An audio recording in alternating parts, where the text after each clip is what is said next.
এই যে হলের এক্সপেরিয়েন্স, মাল্টিপ্লেক্সের এক্সপেরিয়েন্স? এক্সপিরিয়েন্স আমি তো সবসময় ঈদে ছবি দেখতে আসি আসলে, কিন্তু এবার হচ্ছে একটু বেশি স্পেশাল কারণ এবার আমার মুভি রিলিজ হয়েছে, সো ভালো লাগছে। হ্যালো এভরিওয়ান, আমি পূজা ইগনেস ক্রুজ।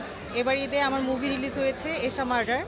সো এটাতে আমি আছি এবং আমার সাথে আমার কো আর্টিস্ট আছে বাঁধন আপু।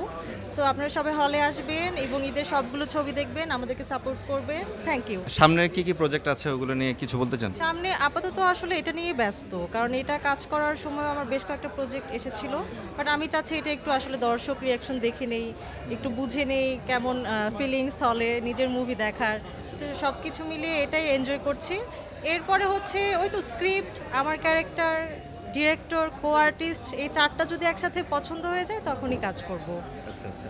তো এখন আমরা এদিকে একটু আমরা দেখতে পাচ্ছি আমাদের সামনে পূজা ক্রুজ আছেন, মিডল নেমটা আমি নিতে পারি না, বার্নাডেট ক্রুজ মেবি না? এগনেস। এগনেন্স। তো আপুর সাথে একটু পরিচয় আছে আমার, তো দেখতে পেলাম যে টম ক্রুজেরও কিন্তু ছবি চলতেছে ফাইনাল রেকর্ডিং।